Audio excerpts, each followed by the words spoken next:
காட்டணும், நமக்கு இலக்கியம் காட்டணும். மனித வாழ்க்கையினுடைய பயன் எது அப்படின்னு நாம நினைக்கிறோம்? என்ன நினைக்கிறீங்க? வாழுறோம், எதுக்கு தான் பிறந்தோமோ, எதுக்கு தான் வாழ்றோமோ, வாழ்க்கையினுடைய பயன் என்ன அப்படின்னு நீங்க நினைக்கிறீங்க? எல்லாரும் சொல்லுங்க. வாழ்க்கைக்கு பயன் என்னது? பிறந்தோம், சாகுறோம்.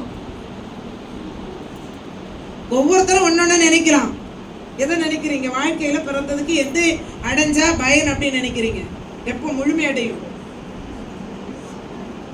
அறிவியல் வேற விதமா சொல்லித்தரலாம், மதம் வேற விதமா சொல்லித்தரலாம். எப்பவுமே அறிவியலும் மதமும் ஒண்ணு கலக்காது, கலக்க முடியாது. கலந்தா என்ன ஆயிரும்? பிரச்சனை. அறிவியல் மதத்துல கலந்தா கடைசியில மதம் ஒண்ணு இல்லை அப்படின்னு பேசிடுவான். மதம் என்பது நம்பிக்கை சார்ந்த ஒரு விஷயம். அது எல்லாரும் அதுக்குள்ளால இருக்கணும் அப்படிங்கிறது கட்டாயம் இல்லை. உங்க மனம் சார்ந்த விஷயம். கடவுள் உண்டுன்னு ஒருத்தர் சொல்லலாம், கடவுள் இல்லை அப்படின்னு ஒருத்தர் சொல்லலாம். எல்லாருமே அடிபட்டு கீழே விழும்போது கடவுள் என்ன கூப்பிடுவோம். அது வரைக்கும் நம்ம என்ன சொல்லிடுவோம்? இல்லை அப்படின்னு சொல்லிடுவோம்.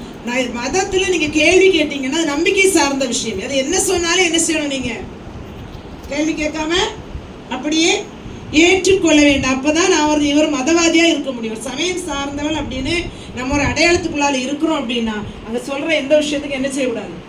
எந்த கேள்வி கேட்கவே கூடாது. அப்படியே நாம அதை ஏற்றுக்கொண்டே ஆகணும். நம்ம இலக்கியம் பார்த்தீங்க அப்படின்னா தமிழ் இலக்கியத்துக்கு அடையாளமே ஆரம்ப சங்க இலக்கியம் தான்.